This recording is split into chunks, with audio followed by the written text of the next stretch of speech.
che i film forse sono l'unico strumento che veramente ci si può sopravvivere a noi, cioè tutte le pubblichiamo, le foto che facciamo, non c'è più una gestione della memoria solida, no? Nel senso la mia famiglia, mio padre girava molte mini TV e io ho la memoria dal 94 al 2002 più o meno ce l'ho molta consolidata, cioè cosa è successo nelle feste anche della nostra famiglia, e poi c'è stato con l'arrivo dei telefoni digitali si è frammentata quella memoria. Un po' il motto che ci davamo in accademia era oltre la morte della settima arte, nel senso è l'unica cosa che ci potrà sopravvivere in un qualche modo, ti immagini come atto di resistenza nei confronti della morte, e quindi ho capito che il film doveva trattare di quello, cioè di persone che dentro di loro hanno questo desiderio inconscio ma che non hanno nessuno strumento per esprimerlo, no? Perché è quello che usciva fuori dalle interviste, cioè ragazzi che si riproducevano, facevano figli molto giovani semplicemente per attribuire la propria identità verso il futuro in dei ragazzini che fanno i vandali in giro, che attirano l'attenzione perché vogliono essere notati o ricordati. Will you guys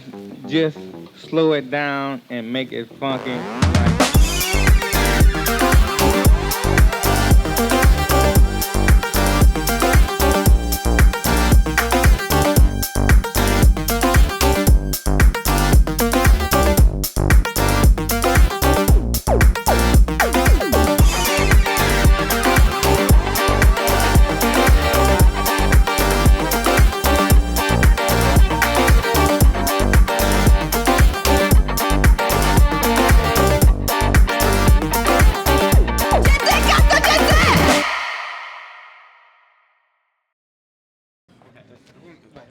Allora, mi dicono, ciao a tutti di nuovo, grazie per essere qui. Mi fanno un segno strano da dietro, ok, questo segno qui.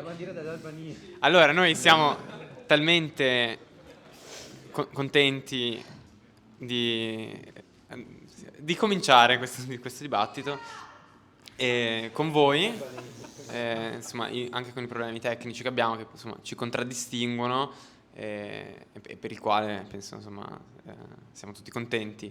Io in questo momento non lo so se devo aspettare a partire o no, ma direi anche parto uguale.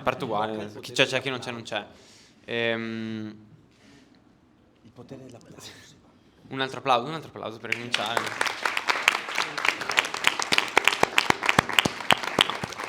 Perché mi avevano detto che c'era una cosa prima di cominciare, ma vabbè, magari integreremo strada facendo. Io ora smetterò di prendere tempo, mi sono rassegnato a questa cosa, va bene, iniziamo. Ok. Allora direi che possiamo fare questo momento floreale, ci piace chiamarlo momento Sanremo, perché abbiamo due bellissimi mazzi di fiori per i nostri ospiti. Che belli, grazie. Che poi appoggeremo. Grazie, guarda, se vuoi te lo tengo io, sì, nessun problema. Grazie. Lo possiamo anche Per mettere il qui. polline. Sì. Però guarda, Profumatissimo. grazie, comunque c'è anche scritto grazie. La composizione è il risultato di una perfetta armonia Grazie a voi. fra anima e natura di Fiorerie Dario. Quindi Ho sentito l'odore prima di vederli, quindi... ma ti dà fastidio se sta qui? O... No, Ok. no, per dire grazie a chi l'ha fornito. Fiorerie Dario, comunque grazie anche a loro che ci sostengono. Ok, direi di cominciare con un'analisi, un dibattito, una chiacchierata informale sul film. Ragazzi, stiamo facendo dibattito, mi raccomando. No, vabbè, come magari facciamo di solito, noi possiamo partire dicendo almeno a me piace partire dicendo qual è stata la mia esperienza con questo film, cosa ci ho visto io e magari le domande che vorrei fare e poi insomma dare spazio a delle interpretazioni, anche a delle domande, riflessioni da voi. Io non ricordo come sono venuto a conoscenza di questo film, ma cioè ricordo che lo classificavo in una sorta di collezione, di gruppo di giovani autori che proponevano al panorama cinematografico la loro opera prima e che io per motivi diversi sono riuscito a seguire un po', quindi ecco, avevo anche questa connessione con voi anche prima di conoscervi, e che un po' ho avuto anche con tutti questi autori che hanno appunto fatto uscire i loro film nell'ultimo anno e mezzo. Ricordo che ho visto questo film appunto in un cinema, in un festival anche molto curato da un punto di vista giovanile, no? Generazionale, che secondo me è anche una delle tematiche belle interessanti del film, ed è stato recepito bene, cioè secondo me ci sono state fatte delle letture molto interessanti. Ecco, poi vedendo in giro, ascoltando, leggendo, si parla molto sia del linguaggio che questo film ha utilizzato, che a mio modo di vedere è un linguaggio sia interno al film, cioè che crea e istituisce fin da subito un suo tipo di linguaggio, che però poi c'è una sorta di grammatica, di codici che poi escono dal film e sconfinano in altri media, secondo me, ecco, nel dialogo con gli altri media. Quindi questo è un punto, secondo me, sarebbe interessante da trattare. E poi, come si è molto detto, cioè, questa volontà che il film esprime di lasciare un segno, diciamo, un proprio segno nel mondo, nelle cose. Ecco, se avete fatto attenzione, nel film veramente quasi in ogni sequenza c'è un segno che viene lasciato, o un rimando a un segno che viene lasciato. Ecco, questo è un tema molto importante, che però magari di cui hai parlato tanto, non so se vuoi. No, possiamo Ok. approfondire. Però se vuoi. Sì, no, parte un po' da ok. questo, appunto, come vi ho introdotto. Il film nasce in realtà molto personalmente, nel senso è un film che avrei fatto anche senza una produzione, nel senso che sono contento che poi una produzione ha accolto anche la sperimentazione legata al linguaggio, a prendersi dei rischi, perché appunto, come ho introdotto prima, nasceva durante, anche, e si consolidava soprattutto durante il Covid, in cui è stato un momento in cui era veramente saturo tantissimo dei codici, di ritmi altalenanti, cioè, quindi magari vedevo le serie, mi aspettavo tutto quello che stesse per accadere, poi magari passavo un'ora su Instagram, quindi ho cercato di indagare come il cinema stava influenzando e come ha influenzato la mia percezione delle cose. C'avevo una traccia, nel senso, diciamo, la volontà, facendo una piccola parentesi per far capire bene. Prima di questo film ho fatto un cortometraggio che si chiama Davide, che banalmente con un pretesto narrativo, che era quello di trovare un caricabatterie di un telefono, una ragazza ripercorreva dei luoghi che sono dei luoghi che per me erano cari e dei volti che a me erano noti. E quindi ho scritto in quel cortometraggio delle scene che raccontavano la verità di quel posto, no? L'ambizione di chi fa cinema anche in accademia è cercare di catturare una verità, un'autenticità. E io ho scritto una scena in cui alle case popolari, che poi sono le stesse del film, avveniva una rissa. C'erano delle persone in strada che si picchiavano. Mentre noi stavamo girando quella scena del cortometraggio, effettivamente, mentre stavo con le comparse sopra a dirgli guarda vi dovete mettere lì, tu arrivi con la macchina, mentre gli davo indicazioni, delle persone in strada si sono picchiate veramente.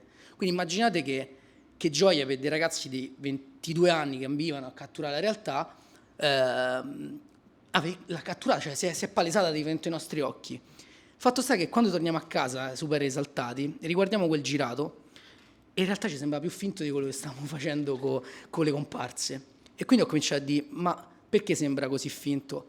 E ho capito che quelle persone che si picchiavano per strada erano totalmente plasmate e plagiate dal cinema, cioè si imbruttivano come in un film, come in Gomorra, si simulavano la vita, e quindi ho iniziato a interessarmi a questo, ho cominciato a capire come io cioè nel senso quanto il cinema ha influenzato la mia percezione delle cose, che è quello che poi dico sempre pure nel backstage all'infinito, ed è quello che ho stimolato nel fare a tutti i reparti artistici. E chiaramente i produttori quando leggevano il film vedevano un film pasoliniano, neorealista, perché leggevano campagna, ragazzina, incinta, situazione così.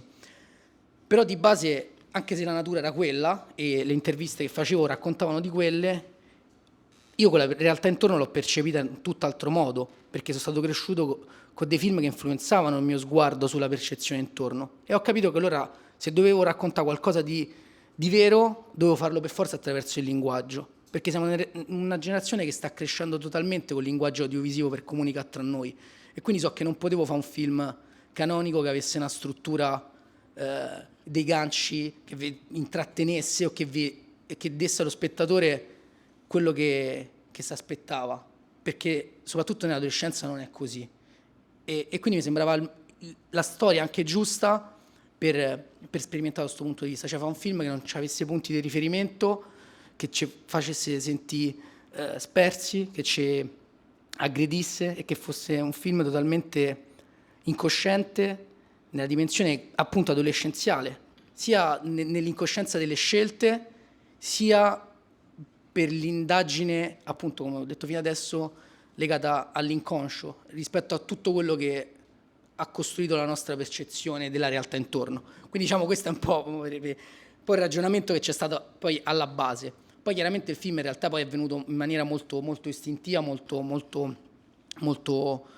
pratica. Non so, poi vabbè, adesso ci sono 300.000 cose che possiamo declinare rispetto alla produzione stessa del film.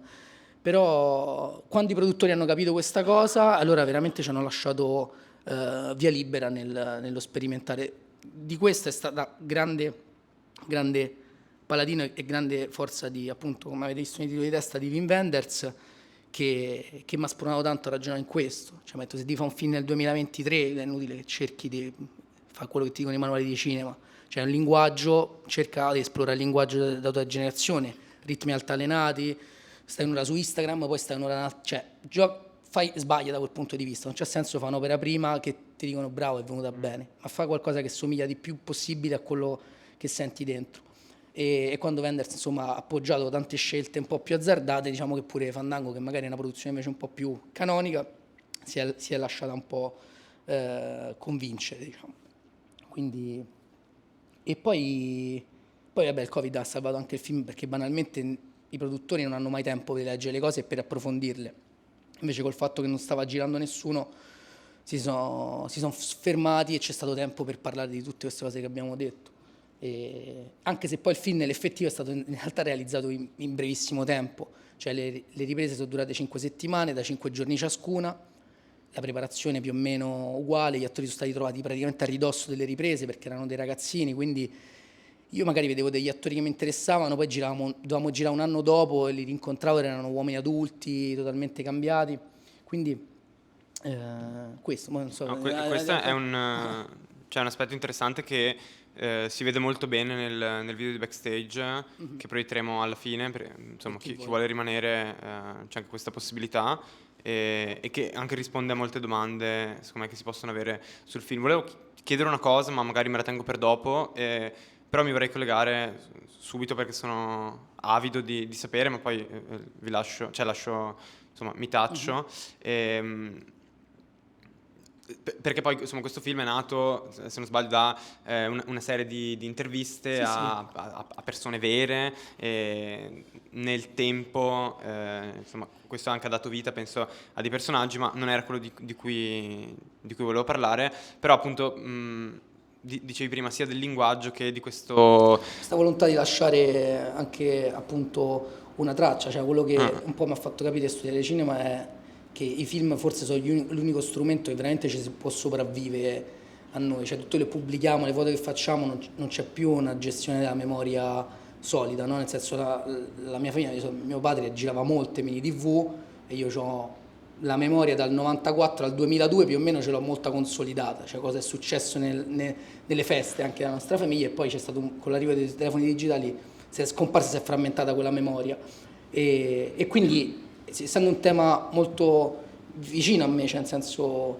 un po' il motto che ci davamo in accademia era oltre la morte la settima arte, nel senso è l'unica cosa che ci potrà sopravvivere in un qualche modo, l'immagine come atto di resistenza nei confronti della morte, e quindi ho capito che il film doveva trattare di quello, cioè di persone che dentro di loro hanno questo desiderio inconscio ma che non hanno nessuno strumento per esprimerlo, no? Perché è quello che usciva fuori dalle interviste, cioè ragazzi che si riproducevano, facevano figli molto giovani semplicemente per attribuire la propria identità verso il futuro Certo. in dei ragazzini che fanno i vandali in giro, che attirano l'attenzione perché vogliono essere notati o ricordati, o ragazzi che appunto non riescono a trovare il loro posto nel mondo e questa confusione magari li manda in crisi, come magari per Alex. Però queste erano le chiavi del film, cioè riuscire a raccontare il territorio che conoscevo bene in maniera realistica, utilizzando il linguaggio che mi ha cresciuto, che è quello che va da Wenders a MTV, e anzi per scherzo diciamo sempre dal neorealismo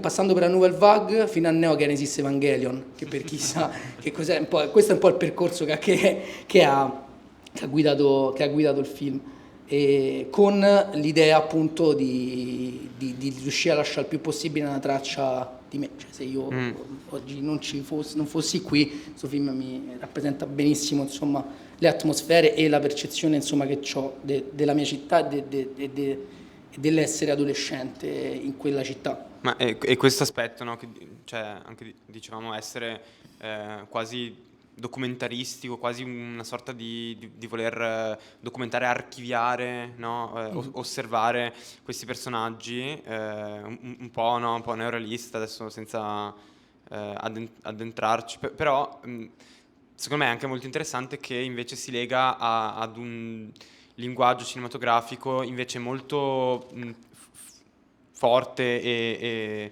Ma totalmente e fluido, irrealista. no? Scusami, Sì, cioè sì. in quel senso lì che dicevi prima di rappresentare appunto, ecco, io trovo che questo film rappresenti la nostra generazione anche da quel punto di vista lì, che non è una cosa scontata, comunque secondo me è una scelta molto interessante, e io ho notato questa cosa che appunto volevo chiederti, cioè dell'aspetto sonoro del film, perché sì, il film è un flusso di immagini enorme, infinito, però l'aspetto sonoro, non parlo solo della colonna sonora, Sì, sì, ma no, del montaggio sonoro, ma su cioè, quello per me è stato fatto un lavoro appunto di inconscio molto profondo, e per questo secondo me parla molto alla nostra generazione, perché l'idea è quella sì di raccontare delle immagini che possono sembrare realistiche, quindi anche immagini lunghe, paesaggistiche, ma in realtà la costruzione sonora è totalmente antinaturale, cioè tipo le cicale che sentiamo non so cicale di Roma, so cicale sono prese dagli anime, cioè le cicale sono quelle di Evangelion, per chi le ha riconosciute, sono prese dalle librerie di Evangelion, cioè sono delle cicale prese dalle librerie del mondo del cinema d'animazione, che dentro di noi qualcosa ci innescano. O paradossalmente, sempre parlando di montaggio sonoro, quando con Riccardo Giannetti, il montatore, montavamo la scena della spiaggia in cui Alex gioca col fucile e c'ha quel suo momento di incubo interiore, il suono della presa diretta del mare non andava bene per quella scena, cercavamo un suono che ci rievocasse un tipo di malessere, e per chi ci avrà piacere di riascoltarlo noterà che in realtà il suono che si sente sotto, a parte l'acqua, non è il suono del vento e del mare, ma è il menu della PlayStation 2 quando il disco non parte. Cioè, facendo ricerca dentro noi stessi, cercavamo qualcosa che rievocasse quella roba, che però ci innescasse inconsciamente una sensazione. Per chi ha giocato alla PlayStation 2 sa che quando non mette il disco e non parte, rimane su quel menu e fa così.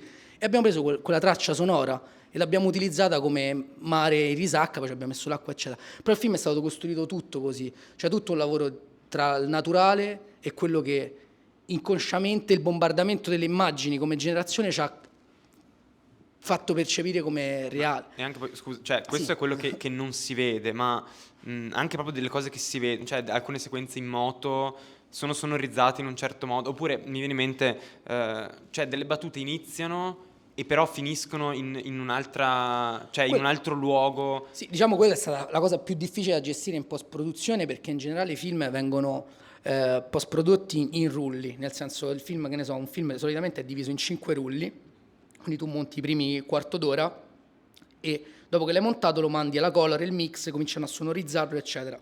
Mentre tu lavori al secondo rullo. Noi non c'avevamo dei rulli, perché come scelta che avevamo fatto di montaggio è che per creare anche questa nausea, sto senso veramente che è come se non si staccasse mai, che è come se trattenessi il respiro dall'inizio per un po' aggredire lo spettatore, cioè le tracce sonore di una scena magari continuano per 3 scene, cioè vanno piano piano di pari passo o iniziano, cioè prima di arrivare a quella scena c'è la traccia sonora e quindi il lavoro in rulli era impossibile perché banalmente non c'è solo, mi sembra c'è solo uno stacco e abbiamo fatto quindi 2 rulli in generale. Però sono state scelte sono state abbastanza difficili, soprattutto perché poi lo fai la post-produzione in un'opera prima, la fai in maniera molto rapida. A me hanno messo 5 giorni di mix, che era impossibile, quindi per fortuna ho trovato dei ragazzi che ci rubavamo il girato, portavamo a casa, ci lavorava un po' noi e poi magari in quelle giornate ufficiali facevamo giusto le modifiche. Però ci siamo trovati a lavorare praticamente in parallelo alla color, il mix, il suono, di notte, i turni lunghissimi, perché per quanto uno possa gestire un film dentro di sé, poi quando entri in un meccanismo produttivo veloce, cioè naturale, di base sei incasellato in una struttura industriale. Quindi queste sono le tue 5 settimane, questi sono i tuoi 5 giorni di mix, questi sono il tuo mese e mezzo di montaggio. Quindi se non c'hai le idee chiare, se non c'hai una persona come appunto anche Flaminia che ha gestito tutti i reparti artistici coordinandoli, cioè perdi totalmente la bussola, cioè non riesci minimamente a far questo. E le scelte sonore sono state sempre, come ho detto appunto, come l'esempio della PlayStation, è stato sempre una ricerca istintiva e naturale, ma come anche Shiro stesso, per fare una piccola digressione sulle colonne sonore, cioè Shiro non è stata una cosa che era in partenza nella scrittura, cioè mai ci saremmo immaginati che potevamo avere un budget solo di avere un compositore leggendario per il Giappone come Shiro, ed è stata una cosa un po' fatta al volo, nel senso Rai Cinema doveva mettere dei soldi sul film, ma prima lo voleva vedere, indagando, visto che avevamo messo le cicale, le cose, ho detto prendiamo delle colonne sonore di Evangelion, ci troviamo delle cose che ci somigliano, e quando l'abbiamo visto ci funzionavano delle cose, e quindi abbiamo detto vabbè, proviamo a chiedere se ce le danno, potrebbe essere interessante utilizzare delle colonne preesistenti. E poi vabbè, siamo riusciti a entrare in contatto con Shiro con un po' di difficoltà, però per fortuna Wim Wenders, questo lo diciamo pure nel backstage, stava girando Perfect Days in quei giorni in Giappone, e quindi i produttori di Perfect Days sono riusciti a contattare Shiro, e il dialogo fatto con Shiro è stato stupendo, perché lui ha capito tutto quello che poi abbiamo detto adesso, cioè che anche se il film non è un anime, non ci sono robot, non ci sono mostri, ci sono dei ragazzi che sono cresciuti con quello, e forse dentro di noi ci sono dei mostri che distruggono la città, che logorano qualcosa di interiore. E quindi abbiamo fatto dei discorsi sull'eredità in generale che ci ha dato, e lui praticamente si può dire quasi che è venuto gratuitamente sul film, cioè si è pagato con l'Emilia poi se l'è pagato, quindi di base secondo me ha guadagnato talmente tanto con le serie che ha fatto che sta in un momento in cui può fare, sì, ha fatto i vinili del film, cioè ha fatto, comunque è stato, soprattutto io l'avevo chiesto per un brano, poi alla fine parlandoci, cioè lui dice sempre pure che lui non ha figli, cioè è grande ma non ha avuto figli, e quando lui è venuto a Roma tutto insomma in giacca e cravatta per fare questo lavoro, questo film, il Fandango, e però in studio c'eravamo noi che diciamo, insomma tra i 20 e i 30 anni, e si è trovato questo gruppo di ragazzini, e lui si è sentito veramente un padre che doveva dare qualcosa, no? E quindi ha deciso insomma di rimanere a Roma, lui e la sua compagna stupenda Yuiko, e praticamente sono presi a cuore totalmente il film, ma lui aveva così tanta voglia di fare il film che non ha aspettato nemmeno che gli mandavamo le clip da sonorizzare, cioè mentre gli spiegavo che cosa mi interessava su una scena, lui la filmava col telefono, arrivava in albergo e guardando il video fatto in moviola già iniziava un po' a comporre, e soprattutto ci ha dato una cosa stupenda, che ci ha dato accesso alle composizioni che lui faceva per se stesso, cioè cose che magari non ha pubblicato, che erano un po', che però gli rimandavano al film, e ci ha permesso che quelle composizioni tagliarle, modificarle, unirle, così che noi gli abbiamo dato una traccia su quello che ci sembrava giusto per quella scena, e lui dopo l'ha ricomposta e l'ha registrata col suo orchestra a Londra, perché poi lui vive tra Tokyo e Parigi, però registra a Londra, quindi poi l'ha riregistrata col suo orchestra a Londra, però ha fatto tutto veramente con una naturalezza, in autonomia e una velocità incredibile. E vabbè, questo ho toccato 2000 punti dal suono. Veramente ultima cosa, poi io basta. No, che è anche una cosa che hai detto prima, che è interessante, parlando anche con Flaminia, insomma, prima della proiezione, cioè parlavamo del tuo ruolo e insomma è venuto fuori che un po' questo ruolo un po' ve lo siete inventato, o comunque in Italia siete stati un po' i primi a farlo, quindi io ti chiederei se ti va di intanto un po' ecco, raccontare questo ruolo qui che è inedito, no, per il nostro panorama e poi dopo anche se, cioè, qual è stata so che sembra una domanda, qual è stata la difficoltà più grande, però qual è stata la difficoltà più grande rispetto a questo ruolo qui, anche nuovo, per Quanto ti hanno pagato? no, Con no, quante persone hai litigato? Quanto hai pianto? però ecco, cioè nel comunque tenere insieme e difendere, no, a volte, cioè un film così tosto, cioè così rischioso, cioè Ma è dal punto talmente fragile il film Eh. con tutte le sue componenti che proteggerlo ti viene quasi naturale, no? E no, niente, è stato molto semplice perché, cioè, molto semplice per niente. Io ho sempre fatto un percorso legato alla produzione cinematografica in tutta la sua gavetta e partendo dai videoclip e dalle pubblicità insomma, mi aveva affascinato la figura dell'art director, che però in Italia è inteso soprattutto nella moda e appunto nelle pubblicità e in commissione delle società che tra cliente e ci stanno le società, ci sta il cliente, di mezzo ci sta il messaggio che deve essere trasmesso. Ovviamente società e cliente vogliono cose diverse, no? E quindi l'art director che lavora per la società fa in modo che tutto si allinei perfettamente e questa cosa in Italia combacia nel cinema con il produttore delegato e fa in modo che tutto quello che doveva essere nel set effettivamente accade dall'inizio alla fine insomma, della sua esistenza. Solo che però, quindi attraverso tutte le mie esperienze di produzione, che non erano poi tantissime, perché io il film l'ho iniziato a fare che avevo 24 anni, non che adesso ne ho molti più, ne ho 28, però insomma ho fatto un percorso molto veloce. E arrivo da Len, che era un'esplosione di creatività, di artisticità, in questo suo studio pieno di modellini, disegni, scritte dappertutto, e dico Ale, ma mettiamo un attimo a posto qua, facciamo insomma dei piani, questo prima che arrivano tutti, prima che ci stava ancora Fandango, non c'era nessuno, c'era solo lui. Quindi banalmente iniziamo a fare un po' di giri, un po' di sopralluoghi e iniziamo a mettere un po' di ordine e effettivamente quadrava il film. Poi arriva Fandango, arrivano i selettivi, arrivano tutte le informazioni fantastiche e quindi la situazione si faceva più seria. Nel backstage, insomma, non c'è stato un momento in cui io ho lasciato andare il film e soprattutto ho lasciato andare Alain, e qua appunto mi riapproccio a quello che dovrebbe essere questo ruolo che appunto un po' mi sto delineando da sola, perché non ci sta un'antologia a riguardo, non ci sta qualcuno che puoi seguire anche solo per... No, ci sto arrivando per farvi capire che non è che ci sta qualcuno a cui te ti ispiri, quindi me lo sto creando da solo, non so nemmeno se effettivamente è questo, ma la realtà è che ci sta un buco. Quando i registi, e lo sto rifacendo adesso per un'altra persona, fanno il loro primo film, fondamentalmente sono soli, perché i produttori non sono più quelli di un tempo, sono businessmen, stanno appresso a tantissime cose, prettamente debiti, ma perché è normale, perché quando giri un film non ce l'hai i soldi davanti, ti fai debiti con le banche, debiti con altri produttori, linea tutto, ma non hanno tempo di ascoltare i registi, non frega niente a nessuno.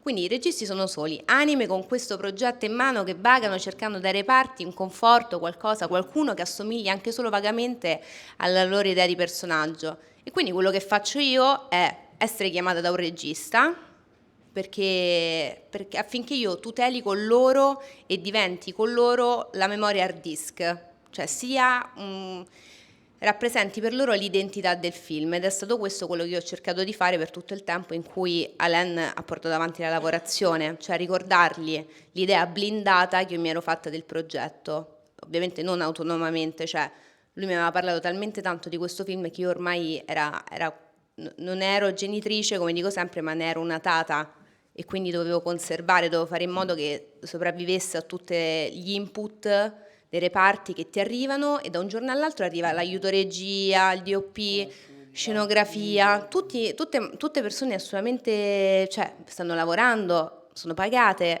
poi vanno a dormire a casa e ciaone, quindi Quindi qual era il concetto? Che questo progetto era un figlio amato, doveva essere trattato bene, benissimo, no, tu non puoi fare così, quindi c'era un'opera di convincimento e di adorazione che provavamo non lo so, a mandare a tutti, no? E quindi io da una parte proteggevo Alain da tutti gli input di persone che cercavano di contaminare il film nella loro maniera, perché comunque ti arriva uno scenografo e ti propone tutto il suo mondo, ti propone quello che lui magari anche non con cattiveria, ma cerca di farti capire. Però il film aveva un'identità così forte da parte di Alain che non doveva essere contaminato, doveva essere semplicemente rispettato e riprodotto con i mezzi che Alain non aveva a disposizione, cioè quelli che giustamente uno scenografo ha.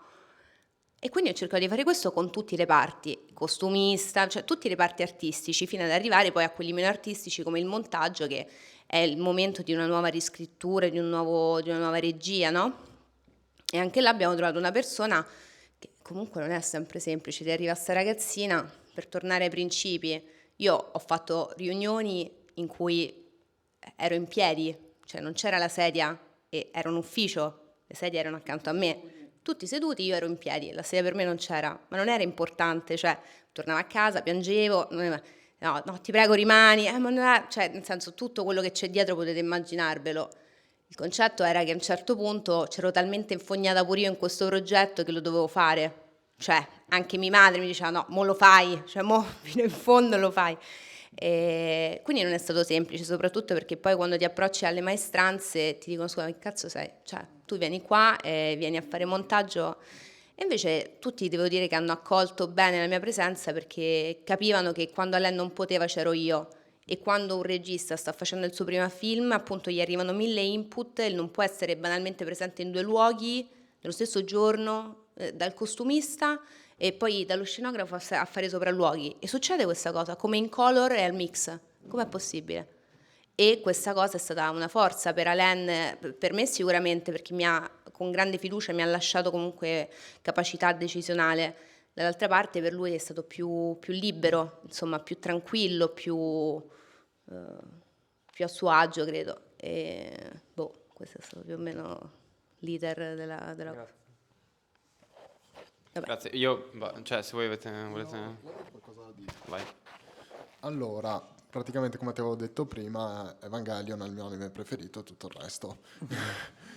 Evangelion è un anime che basa tutto sul conflitto, non solo il conflitto che c'è tra gli Eva e gli angeli, l'umanità contro gli angeli, ma soprattutto a me ha colpito molto il conflitto interiore dei protagonisti.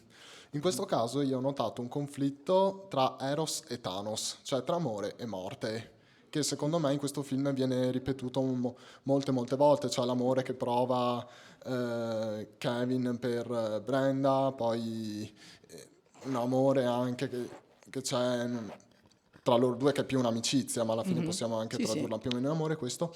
E Thanos la morte, possiamo vedere la morte del capretto, possiamo vedere il sangue che viene ripetuto più e più volte nelle sequenze più drammatiche del film. E ho trovato molto interessante questa dicotomia qua, se dicotomia è la parola è giusta, ma dopo andrò a cercarla su Google per vedere se ho sparato una cavolata o se ho detto la cosa giusta. E mi ha molto interessato appunto questa lotta costante, questo conflitto costante che può essere anche mostrato tramite un inseguimento in moto in autostrada, ma può essere anche mostrato semplicemente, sì, o con uno scontro tra due amici su una spiaggia che gli dicono mangia l'acqua, bevi l'acqua. Sì.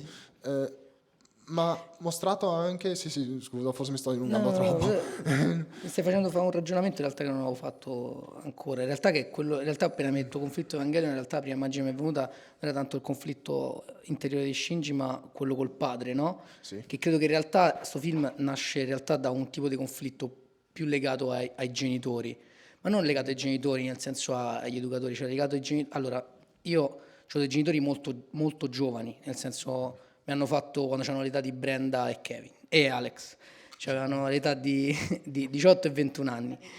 E quindi di base ho avuto dei genitori che erano degli adolescenti, dei ragazzini, quindi quando vedevo i genitori degli altri mi sembravano insomma dei vecchi, cioè, quindi è come se in un qualche modo fossi cresciuto senza genitori. E quindi in realtà quello che mi ha educato a percepire il mondo, come dicevo un po' prima, è il cinema, no? E il ragionamento che mi sono fatto all'inizio, che è quello che vi invito poi a fare, è quanto noi come generazione tutta che stiamo crescendo col cinema eh, siamo totalmente, cioè ci aspettiamo sempre tantissimo delle immagini, no? Se noi vediamo l'esempio più pratico, quando vediamo una porta, siamo da soli a casa nel buio, siamo nel letto, vediamo la porta, sentiamo qualcosa, cioè perché i film ci hanno detto che della porta nel buio esce un mostro, o entra un amante o un assassino, succede qualcosa. E questa cosa succede solo a noi come generazione, non è una cosa ehm, troppo atavica. Quindi ho capito che uno dei miei genitori principali era il cinema e c'avevo un conflitto con quello, no? Nel senso, dovevo andare a indagare a quello. Cioè, sto film è un po' l'adolescente che a un certo punto, anche se ci ha avuto dei buoni genitori, sono stati bravi, eccetera, a un certo punto prende per il collo i propri genitori per gridargli in faccia la propria esistenza, solo per quello, solo per scalpito adolescenziale. Quindi credo che il conflitto più grosso in realtà sia legato appunto alle figure che ci educano a percepire il mondo. E poi quello che dici te, cioè, secondo me sì, è molto vero, ma in realtà quello è venuto credo in maniera molto naturale rispetto al luogo in cui poi è girato il film, perché tu c'è Ardea, che è appunto questa provincia, questa campagna vicino a Roma, che non è Ostia, non è la periferia, che subisce la città, che ne so, con spacci di droga, situazioni così, è proprio un luogo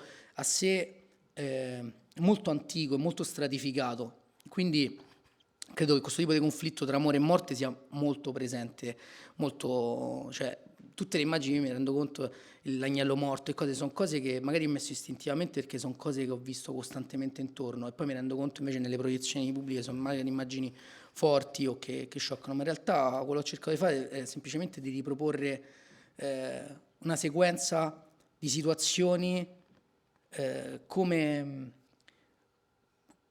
quello che cioè come se fossi a filmare il ricordo di quello che sono stato fino adesso. Qualche giorno fa in intervista mi chiedono qual è il regista, come c'è spesso, no? Qual è il regista di riferimento, a chi ti ispiri, eccetera. E non ho saputo rispondere, ci ho pensato tanti giorni e io credo che i film che ho visto di più nella mia vita in realtà, perché poi ad Ardea non c'è un cinema, non c'è tanto, ma sono stati i filmini di famiglia che faceva mio padre.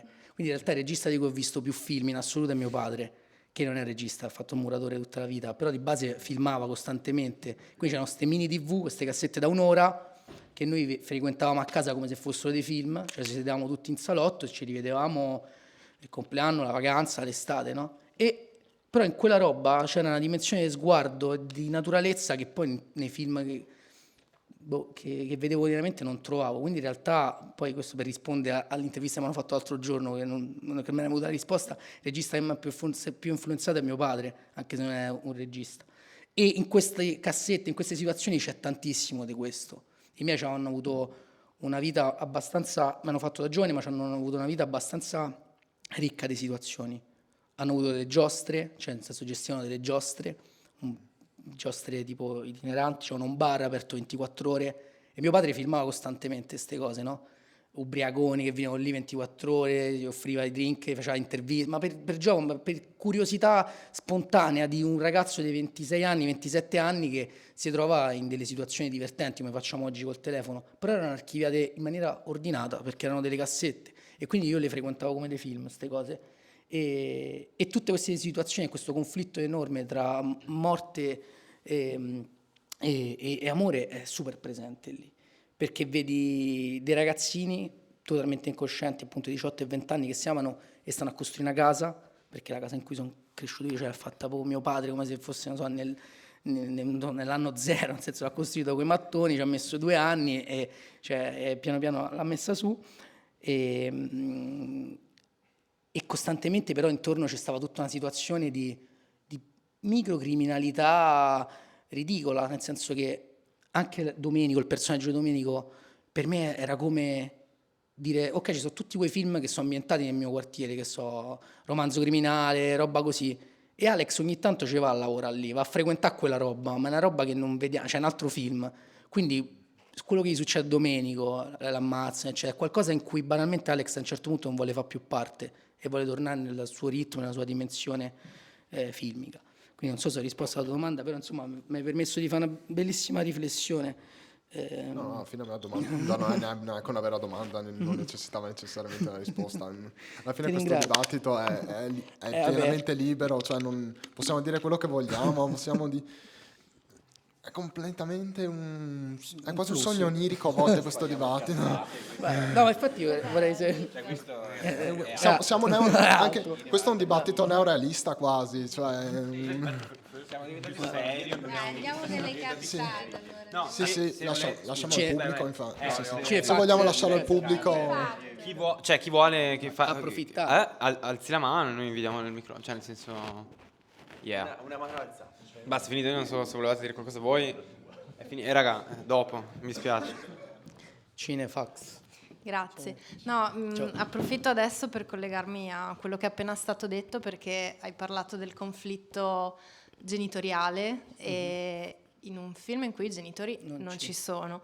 Ed è una cosa che volevo chiederti, appunto, perché non so, è una scelta, è un... Sì, è stata una scelta Grazie. anche molto discussa, nel senso che è la prima cosa che leggevano i produttori, cioè la cosa, ne parlavamo prima, ho detto che ho anticipato questa domanda perché è una cosa che succede spesso, che magari il ragazzo di 15-20 anni non nota quell'assenza, e invece i genitori è la prima cosa che notano. E questo ti fa capire già il conflitto che viviamo quotidianamente, cioè che già viviamo in questo tipo di dimensione.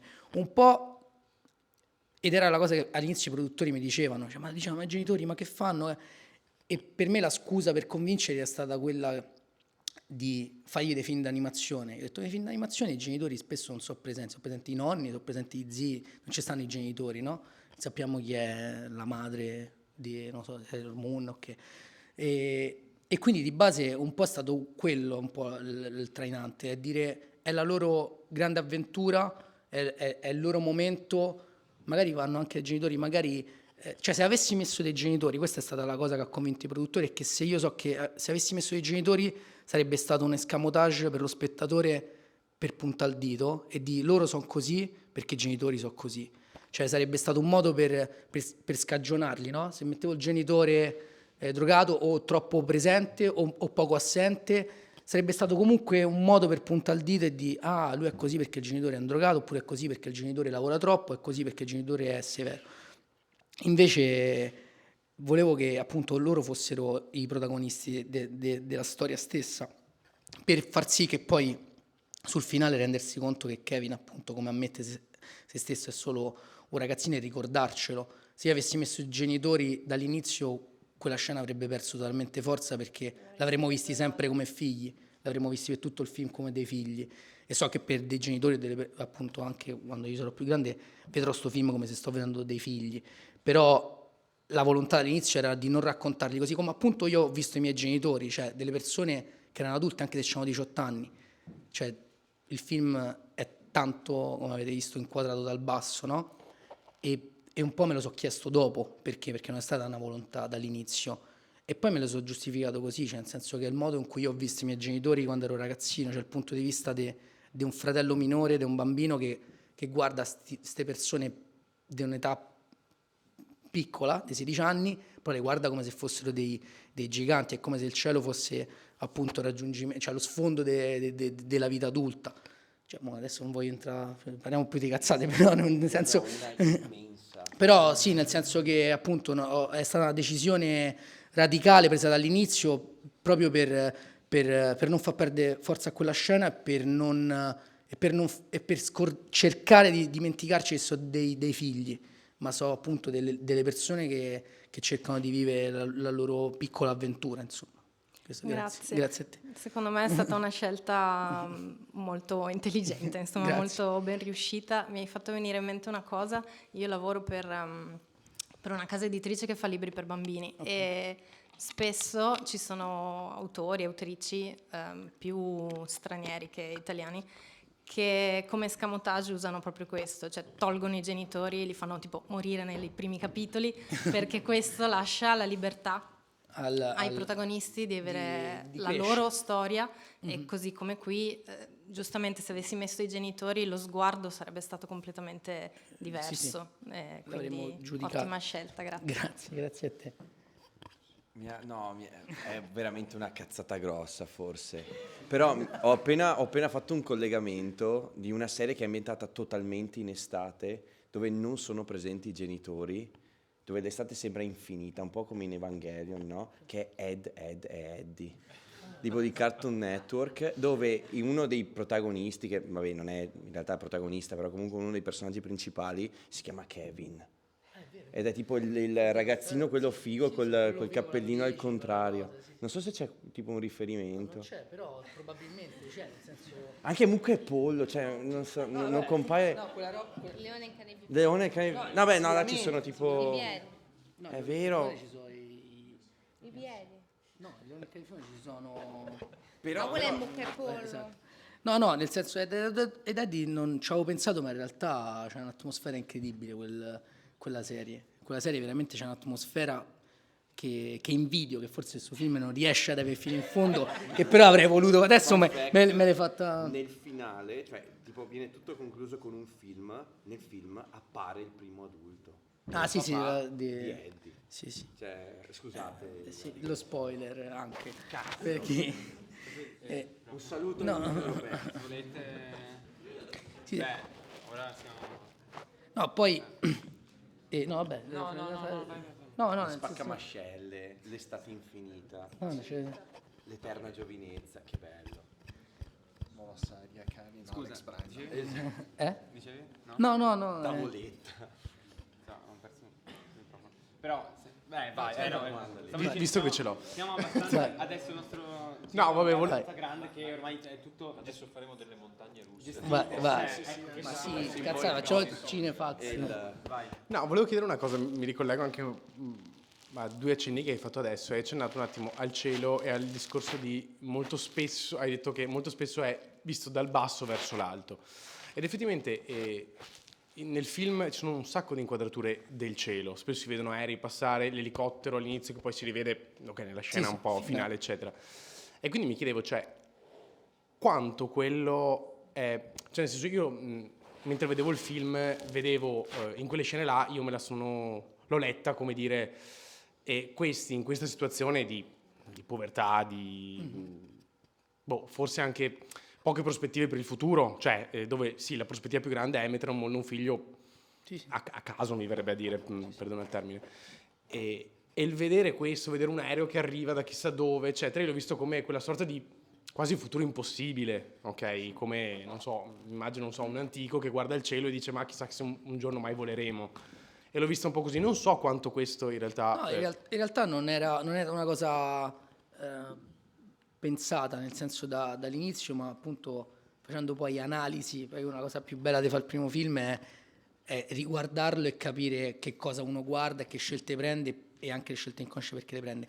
E questo appunto, come dicevo prima, secondo me è legato a quello un po' che ho detto prima, nel senso che il cielo è lo sfondo degli adulti quando sei bambino, è andare da un'altra parte, è il futuro, è tutta quella roba lì, e il film non poteva finire altrimenti che far raggiungere il cielo ad Alex, quindi chiaramente è assolutamente la lettura che hai fatto è assolutamente giusta. Per parlare sempre legato al cielo, la cosa difficile è stata però poi gestirlo, perché è un film che principalmente è girato in esterni, quindi immaginate un film in 5 settimane in cui giri magari 3 scene al giorno e devi calcolare molto dettagliatamente che tipo di cielo ci sarà. Per fare un po' di cinefax legato appunto alla cosa produttiva, cioè nel senso questo film è stato fatto Grazie all'applicazione. e investendo diciamo poco nella fotografia, nel senso delle luci stesse, ma tanto nel coordinamento tra il direttore della fotografia e l'aiuto regia, nel gestire i campi, i controcampi. Magari a volte oggi siamo fatti il controcampo così perché c'è il cielo così, fra 2 ore il sole va là, ci facciamo il controcampo e sembrerà che sarà riflesso. È un film fatto tantissimo a pezzettini, cioè tipo anche la scena finale dell'elicottero l'elicottero è nell'ambulanza vera, non ce la potevamo permettere, quindi siamo andati in una stazione aspettando che qualcuno morisse o gli succeda qualcosa e partiva. Quindi stavamo stati tutto il giorno lì aspettando che qualcuno chiamasse l'ambulanza. I fratelli morti. No, un signore che... È sopravvissuto? Un signore, sì, è sopravvissuto, un signore dov'era? Non mi ricordo, no, no, Monte... Vabbè, che gli è venuto tipo un infarto. Così, La prima e per esempio, cioè, questo è l'aereo che va, però l'aereo dentro è un altro aereo fatto da un'altra parte, che era un aereo dismesso, militare, cioè è tutto, il film è tutto composto Poi quando lui sta veramente sopra l'elicottero, cioè c'è sì. Len con lo sportello aperto, con Larry che esce Che e lo lui che sì, sta perché a girare l'elicottero, cioè l'ombra che vedete non è, cioè no, è lui. sono che io. sta riprendendo se stesso da un elicottero. No, sì, però è tutto costruito così in maniera frammentaria, ma in maniera molto, molto... Però vedi pure qua tornando, nel senso io poi... L'ultima inquadratura che abbiamo fatto in realtà è stata quella, cioè nel senso sono stato io, perché chiaramente la produzione dice no, ma famolo con drone o compriamo le immagini stock di Roma. E io dico, ma perché? Cioè, nel senso un volo in elicottero non costa così tanto, nel senso un volo turistico di mezz'ora costa tipo 200 euro, una cosa del genere.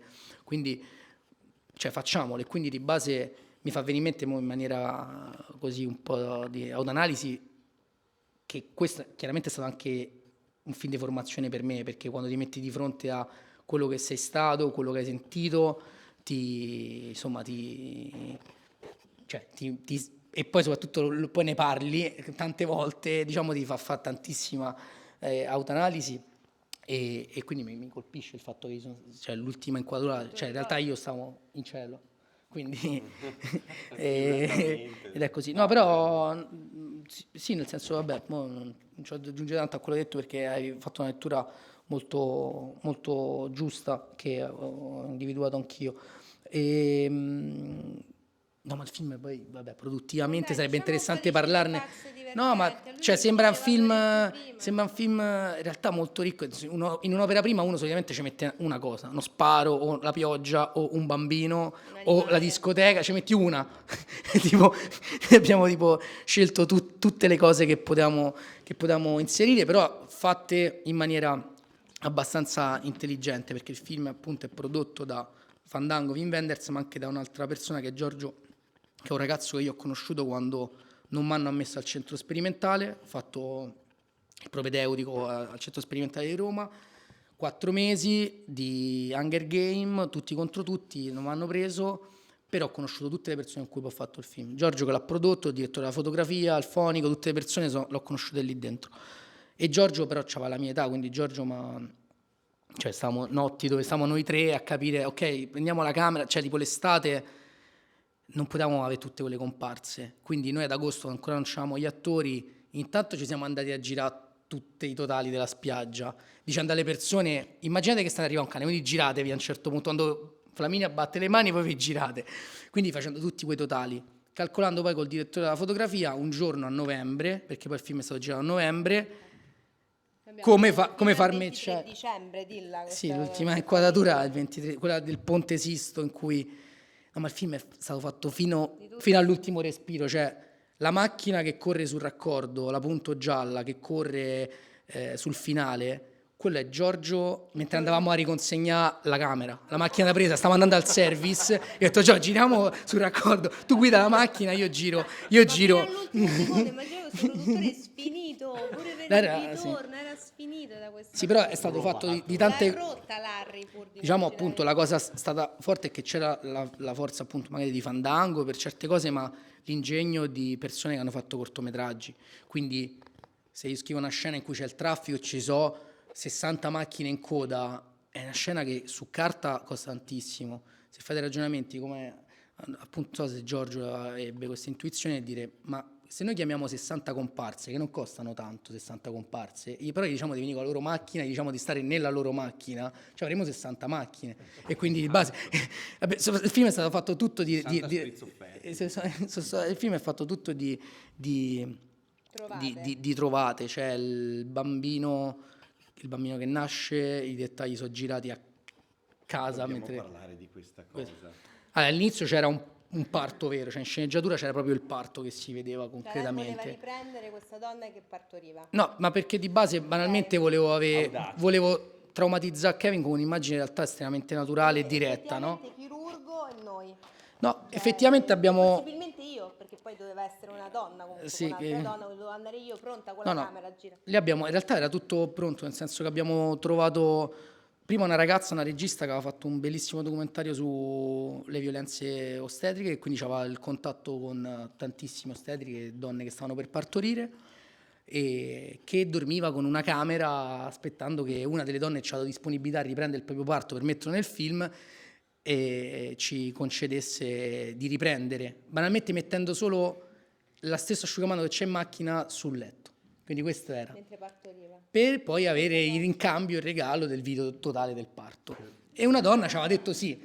Effettivamente poi quando questa signora ha partorito, però ha partorito in questa casa, non mi ricordo come si chiama, dove fanno appunto parti, e stava però un po' troppo male e quindi ha deciso all'ultimo di partorire nella vasca in acqua e quindi purtroppo ci abbiamo girato ma partoriva in acqua, quindi ora riadattavamo la scena così. Quindi poi alla fine abbiamo scelto di utilizzare comunque quel bambino, ma appena tornato a casa, quindi dopo una settimana, portando la nostra attrice sul divano di casa con lo stesso asciugamano che c'è dentro la macchina e quindi facendo un po' di relazioni. Ma alla fine tutti i pezzi fatti in momenti diversi. Facciamo un Sì, no, piccolo corpo, prendere appunti. Scusate. E niente, vabbè, altri ci fa quello detto prima. C'è la nonna che interpreta, la nonna di Brand è mia nonna, banalmente, ma perché Siamo su YouTube. Pazzesco. no, perché, questa roba. ma perché veramente Siamo salutati. quello era l'unico ruolo che la produzione italiana, cioè Fandango diceva vabbè una donna di 60 anni, là ci mettiamo una bella attrice italiana, portiamo la gente in sala con quella e ne abbiamo provinate di attrici, di nomi, però chiaramente c'era una naturalezza nel fare soprattutto i riti legati alla protezione, al malocchio, e cose che diventavano sempre un po' esoterici, un po' magici. Invece mia nonna lo faceva come se stesse preparando il sugo, c'era una cosa così e mi sembrava il modo più naturale possibile e quindi accetto che sbiasci, che parla male o che sia un po' così a disagio per avere quel tipo di naturalezza. Sì, ma come dicevamo prima, c'era costruire la realtà mescolando un po' tutto, cioè cercare di mettere dentro un film tutto quello che mi è cresciuto come se fosse l'ultimo film della mia vita praticamente, per iniziare poi a fare film. E quindi questo è un po' stato la volontà. Quindi no, Del casting c'era Mara Maionchi. Ma io non lo so fare questa roba. Ma no, Si può dire qualche nome di persona vabbè, c'era, coinvolta? Così, no, vabbè, per no. curiosità mia. quella che secondo me era Vanna Marchi. no, la più diretta, nel senso magari non è un grande nome, nel senso che era Elisabetta De Vito, che fa la madre di Marinelli in Non essere cattivo, per chi se la ricorda, che ha fatto un'interpretazione stupenda, cioè nel senso Elisabetta per me era la scelta principale, insomma, quindi questo. No, però in generale, ma ci sono tanti, ma legati ai nomi, per esempio il fattore, Domenico, chiaramente su quello c'è dato una mano Wenders, no? Sì, Chiaramente lui tedesco. l'ha preso, me l'ha fatto conoscere lui, ma prima di arrivare all'Ars Rudolph che interpreta Domenico, lui mi ha presentato anche virtualmente tutta una serie di amici, cioè a un certo punto l'ha proposto a Herzog, però a me fa un film,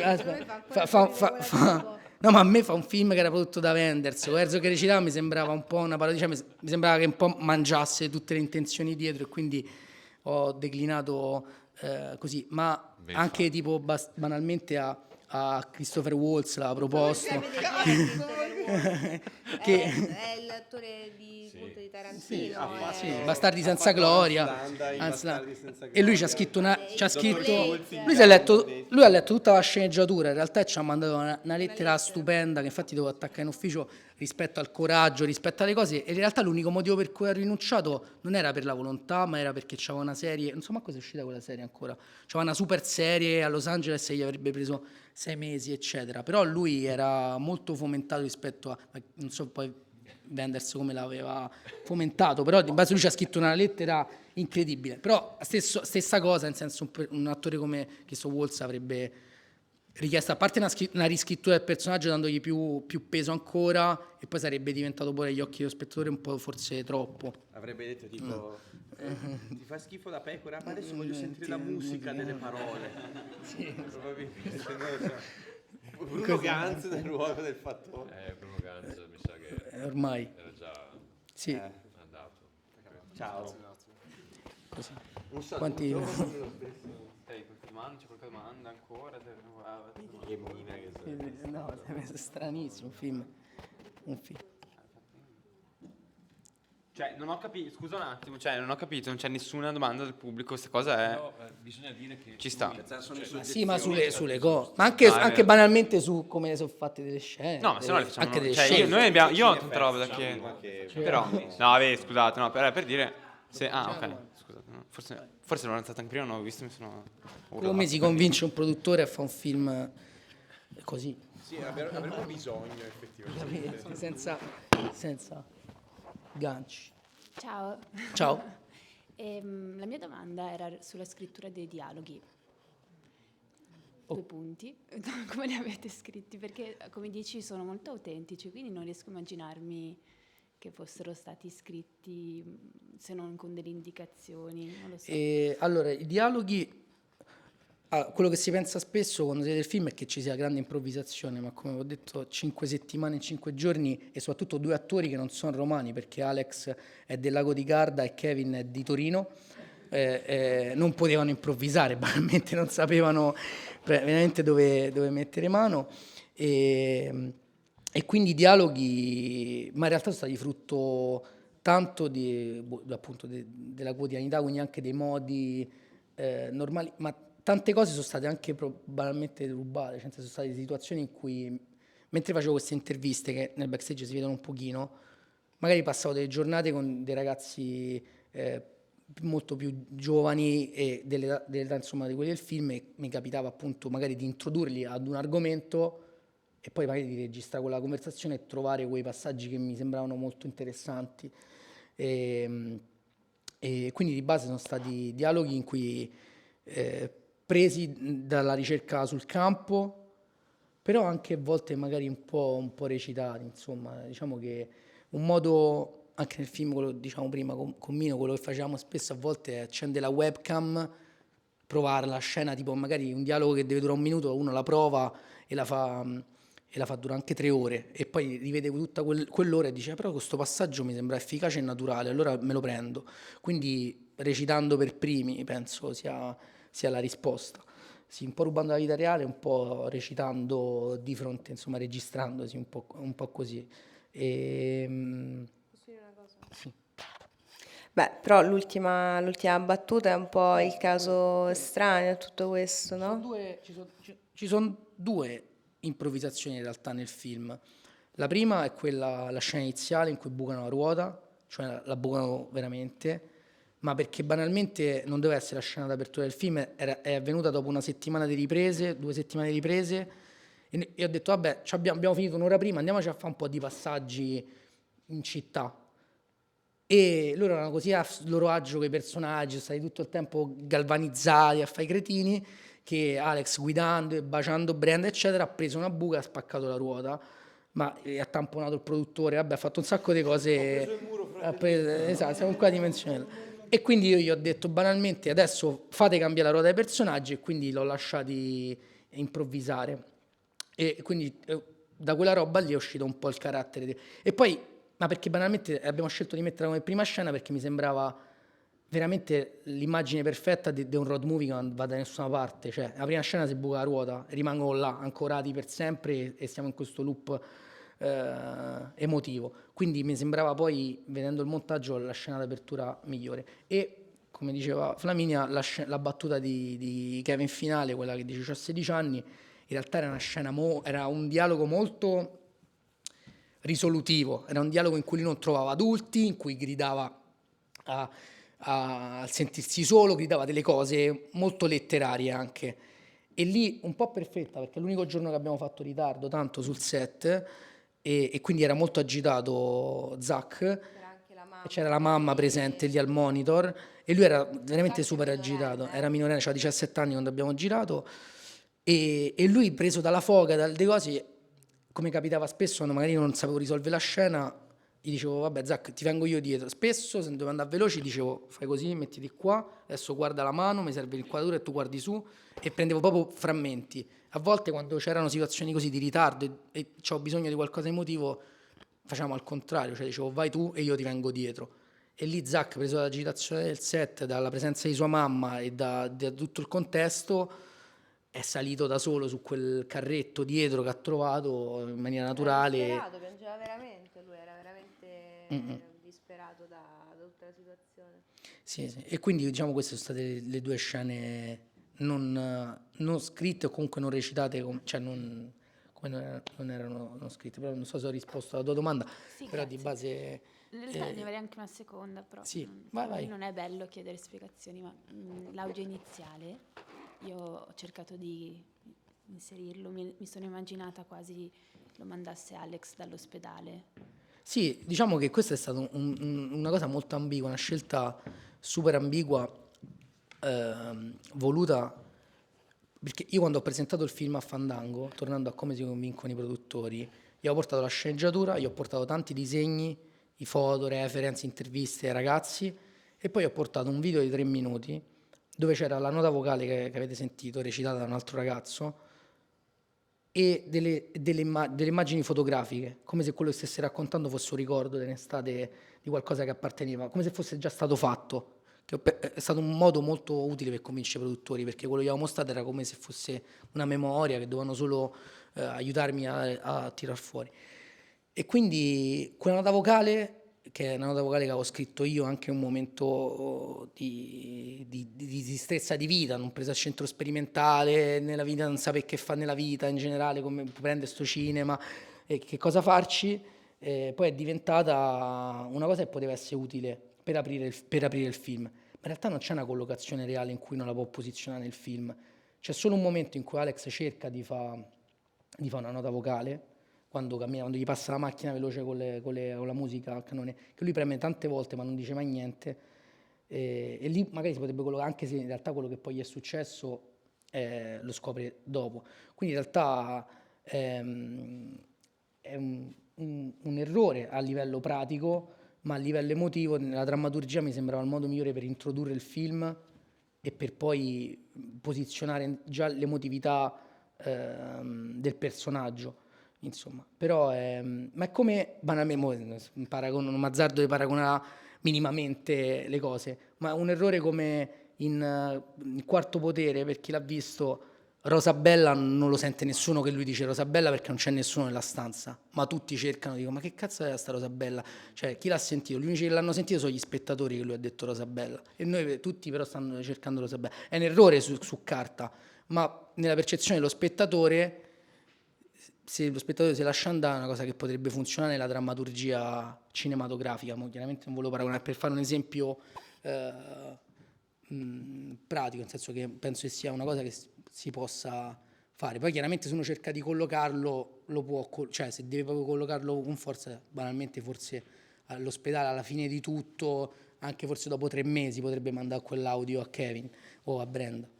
Quindi è solo una scelta di come decido di raccontare queste 2 ore, insomma, di film, senza cercare per forza la verità o la logica delle scene, insomma, così.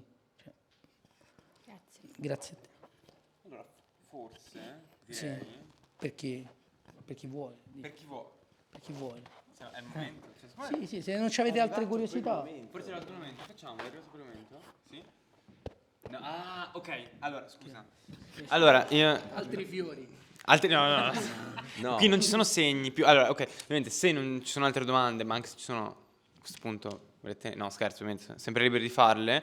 No, se non ci sono altre domande, potremmo anche quasi passare al momento anche, insomma, che vi abbiamo anticipato prima. Se vi va, a chi va, possiamo vederci approfondire il film tramite il backstage realizzato da Mino Capuano, che secondo me è una bella occasione, non capita spesso. È divertente sicuramente, nel senso che è leggero, non è una roba così, cioè, no, sì, esatto, si vedono cose, ma anche... Diciamo le cose che abbiamo detto si vedono. Si vedono, esatto. Quindi... abbiamo detto fino adesso. prima, che questa è una cosa che ci piace molto fare. La trappola che noi tendiamo Esatto. di solito agli ospiti. Io direi non lo introduciamo, però lo facciamo e basta. Sì. No, forse lo introduciamo. 3, Ok. 2, 1, vai. Se vi è piaciuto piaciuto una sterminata domenica di Alain Perroni. Parroni. Madonna che... Io stavo leggendo. è scritto... sbagliato. è scritto mamma. Bastardi, chi è stato? Questa è... Allora questa è li un facciamo autogol. con il Questa è un giusto autogol. timer. Se vi è piaciuto una sterminata domenica di Alain Parroni, amerete.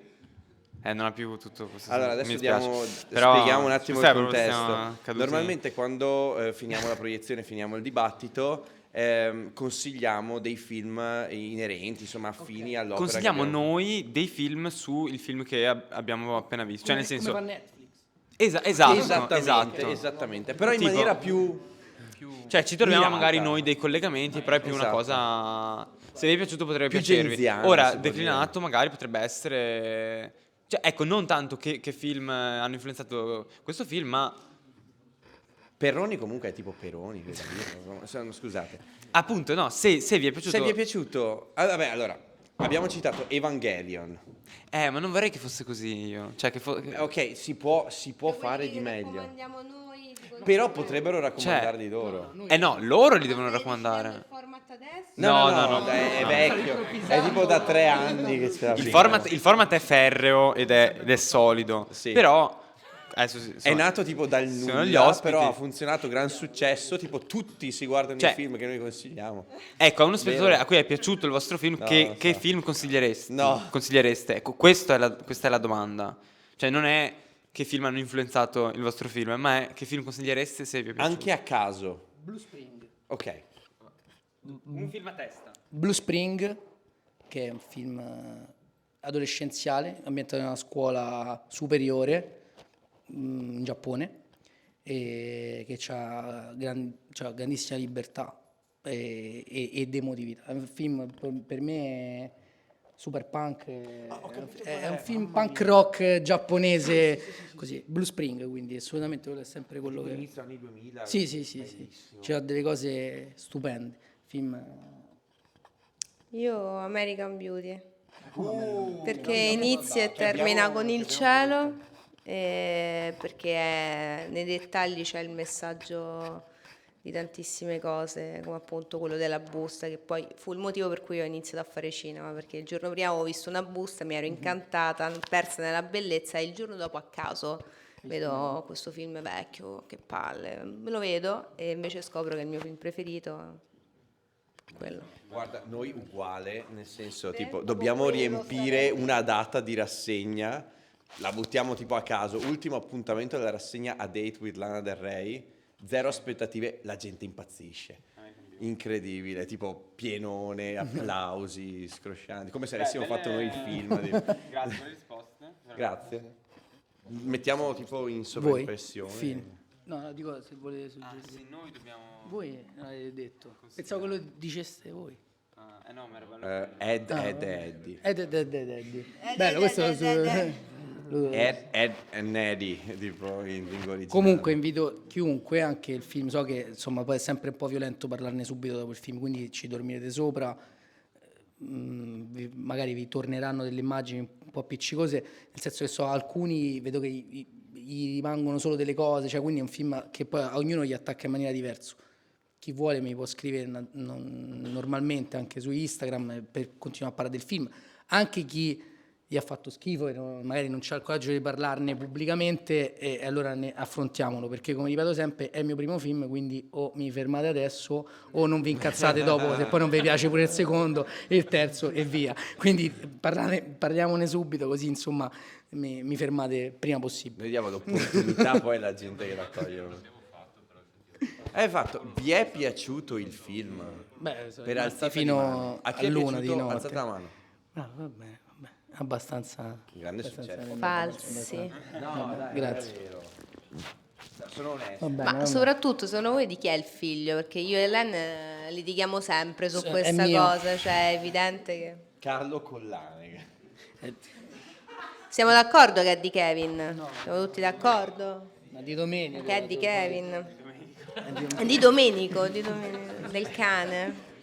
Vabbè, ma vogliamo vedere il backstage? Vabbè, vi oppure lascio per chi vuole rimanere? Ce lo rivediamo anche noi? Grazie mille, grazie a tutti. Grazie. Continuate ad applaudire, congratulazioni. No, questo è quello che a me ci ha fatto a Venezia. Ho dovuto Grazie. fare La citazione.